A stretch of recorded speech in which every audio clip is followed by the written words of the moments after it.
Hola amigos, ¿cómo están? Estoy haciendo esta transmisión para mi canal en YouTube, espero que se encuentren bien. Quiero expresar que son tiempos eh, que hay que repasar las profecías bíblicas y sumar los acontecimientos, los hechos, las noticias que están ocurriendo en el mundo como datos. Todos los datos que aparecen desde el mundo de las noticias, todos, con todos los medios de comunicación, con los reportes de los periodistas, con el análisis internacional, más los datos que dejaron escritos los pueblos antiguos respecto de episodios que se repetirían en la historia de la humanidad y que están directamente relacionados con el proceso de guerra que comenzó Rusia contra Ucrania. Pero hay que preguntarse, ¿todo esto estaba planificado? ¿Qué pasó el 2016 cuando todas las naciones se reunieron? ¿Cuál sería el rol de Rusia? Y ahora hay que replantearnos también eh, el estudio acucioso de la escritura, y quiero partir por Mateo 24, que todo el cristianismo conoce en general. Todas las corrientes de cristianismo coincidimos en que está pasando lo de Mateo 24, que estoy buscando en este momento. ¿Ya? Y voy a leer porque aquí Jesús estaba en el templo con los discípulos, y los discípulos, preocupados por lo que pasaría en el futuro, le preguntan cuál sería la señal. Y él contesta: mirad que nadie los engañe, porque vendrán muchos en mi nombre diciendo yo soy el Cristo, y a muchos se engañarán. Y oiréis de guerras y rumores de guerra, no se confundan, no se turben, porque es necesario que todo esto acontezca, pero aún no es el fin. Se levantará nación contra nación, reino contra reino, y habrá enfermedades y hambres, terremotos en diferentes lugares. Y todo será como un principio de dolores de parto. Les entregarán a tribulación y les matarán, y seréis aborrecidos de todas las gentes por causa de mi nombre. Muchos tropezarán entonces y se entregarán y engañarán a muchos. Y por haberse multiplicado la maldad, el amor de muchos se enfriará. Pero más el que persevere hasta el fin, este será salvo de esta mala generación. Y será anunciado o predicado este evangelio del reino en todo el mundo para testimonio a todas las naciones, y entonces vendrá el fin. Entonces cuando veáis en el lugar santo, o Jerusalén, la abominación desoladora, o sea, cuando Jerusalén esté rodeada de ejércitos, esto lo habló el profeta Daniel, y es sumamente importante que todas las personas vayan y estudien los textos. Sé que hay mucha gente que lo ha hecho ya, y eso es muy positivo para la comparación de datos, para la aclaración de los temas.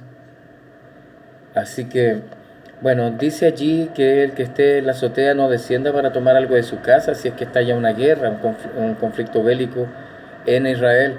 Y el que esté en el campo no vuelva atrás para tomar su capa. Dice: pobrecitas las que estén encintas y de las que críen en aquellos días. Oren pues, que vuestra huida no sea en invierno ni en día de reposo, porque habrá entonces una gran tribulación, cual no la ha habido desde el principio del mundo hasta ahora, ni la habrá. Y si aquellos días no fueran acortados, nadie sería salvo, mas por causa de los escogidos aquellos días serán acortados. Si algunos dijeren: miren, aquí está el Cristo, o miren, por allí está, no le crean, porque se levantarán falsos cristos y falsos profetas, y harán grandes señales y prodigios, de tal manera que engañarán, si fuere posible, aún a los escogidos. Ya os lo he dicho antes. Así que si os dijeren: mira, está en el desierto, no salgan, o miren, está en los apacentos, no lo crean. Como el relámpago que sale del oriente y se muestra hasta el occidente, así será también la venida del Hijo del Hombre. Porque donde quiera que estuviera el cuerpo muerto, allí se juntarán las águilas. Jesús dio más antecedentes, dice: de la higuera aprendan la parábola. Cuando ya su rama está tierna y brotan las hojas, sabéis que el verano está cerca. Cuando Jesús hablaba de la higuera, lo relacionamos con Israel. Israel fue organizada nuevamente como nación independiente y gracias a la decisión de las Naciones Unidas en 1947 votó y en 1948 ya estaba formada como nación. La raíz de David es Israel, e Israel en la profecía como un reloj para todos nosotros. Cuando vean todas estas cosas, conozcan que está cerca la puerta. De cierto os digo que no pasará esta generación hasta que todo esto acontezca, y también hay que aclarar este tema de la generación. ¿Cuánto dura una generación? Entre 70 y 80 años. Es el año 2022 e Israel tiene aproximadamente 72, entre 72 y 74 años. Cuando se habla de generación, cuando la profecía de Jesús se cumple, estamos atentos a lo que pueda pasar. Ahora, el cielo y la tierra pasarán, pero mis palabras no pasarán, tal como ocurre hasta el día de hoy. Es el año 2021 y todavía escuchamos sus palabras. Pero del día y la hora nadie sabe, ni aun los ángeles del cielo, sino solo mi Padre, dijo Jesús. Y estos días son iguales que los días de Noé, así será la venida del Hijo del Hombre. Porque los días antes del diluvio estaban comiendo y bebiendo, casándose y dándose en casamiento, hasta que vino el diluvio y se los llevó a todos. Así será también la venida del Hijo del Hombre. Estarán dos en el campo, uno será tomado y el otro dejado. Dos mujeres estarán moliendo en el molino, una será tomada y la otra será dejada. Velen pues, porque no saben a qué hora ha de venir vuestro Señor. Pero saben esto, que si el padre de familia supiese a qué hora el ladrón habría de venir, velaría y no dejaría minar su casa. Por tanto, también ustedes estén preparados, porque el Hijo del Hombre vendrá a la hora que no ni siquiera pensáis. ¿Quién es pues el siervo fiel y prudente, al cual puso su Señor sobre su casa para que les dé el alimento a tiempo? Bienaventurado aquel siervo al cual, cuando su Señor venga, le halle haciendo así. De cierto os digo que sobre todos sus bienes le pondrá, pero si aquel siervo malo dijera en su corazón, mi Señor tarda en venir, y comenzare a golpear a sus consiervos y aún a comer y a beber con los borrachos, vendrá el Señor de aquel siervo en día que éste no espera y a la hora que no sabe, y lo castigará duramente y pondrá su parte con los hipócritas. Allí será el lloro y el crujir de dientes.